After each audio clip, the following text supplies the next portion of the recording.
আমাদের এই আইনে মানে যারা অ্যাবসকন্ডিং আছেন, যারা পলাতক আছেন, পলাতকের বিচারের বিধান রয়েছে।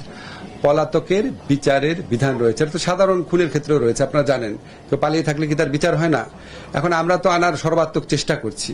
এখন ভারতের যে মনোভঙ্গি, এটা দেখে মনে হচ্ছে তারা এটা নানান অজুহাতে তারা এটাকে মানে নাকচ করার চেষ্টা করবে, এবং বরং তারা শেখ হাসিনাকে আশ্রয় দিয়ে তাকে অবাধে বাংলাদেশ সম্পর্কে উৎসাহমূলক, উস্কানিমূলক, বিভ্রান্তিকর কথাবার্তা বলতে দিয়ে তারা বরং বাংলাদেশে অস্থিতিশীলতা তৈরির যে প্রচেষ্টা করছে, তাতে আমাদের কাছে মনে হয় না এই আইনটা গুড ফেইথে বা সরল বিশ্বাসে এই আইনটা প্রতিপালন করার ইচ্ছা তাদের রয়েছে। আমরা আমাদের দাবি জানাতে থাকবো।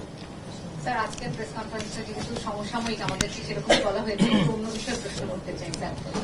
সেটা হচ্ছে বলা হচ্ছে অপারেশন ডেভিল হান্ট। এই সরকার দায়িত্ব নেওয়ার সমস্যা কি শোনেন, আমি বলি আপনাকে সমস্যাটা কি জানেন? আমি নিজে তো সাংবাদিক ছিলাম, অন্য ব্যাপারে কথা বলার সাথে সাথে আমার যে মূল উদ্দেশ্য যে আমি চাচ্ছি বাংলাদেশের মানুষ উৎকণ্ঠিত, বিচার হচ্ছে না। আপনি জানেন মানুষ অনেক দুঃখ পাচ্ছে, কেউ কেউ বলার চেষ্টা করছে যে বিচার হচ্ছে না দেখেই মবক্রেসি হচ্ছে। আমার মনে হয়েছে এই সময় আপনাদের তথ্যটা জানানো প্রয়োজন, কারণ যেই তদন্তকারীরা, যেই প্রসিকিউশন টিম দিনরাত কাজ করে, আমাকে মানে তাজুল যদি প্রত্যেকদিন আপনাদের ব্রিফ করে, প্রত্যেকদিন আপনারা খবর বানাতে পারবেন, এত কাজ করছে।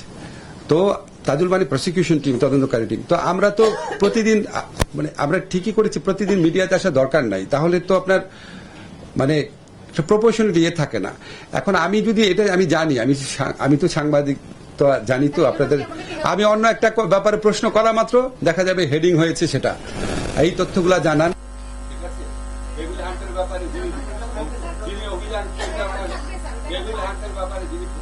আমি স্বরাষ্ট্র মন্ত্রণালয়ের বর্তমান ছিল, মানুষকে গুলি করে বিয়ে করেছিল মনে করে সেই আমলে বিরোধীদের উপর মিথ্যা মামলা দিয়ে তাদেরকে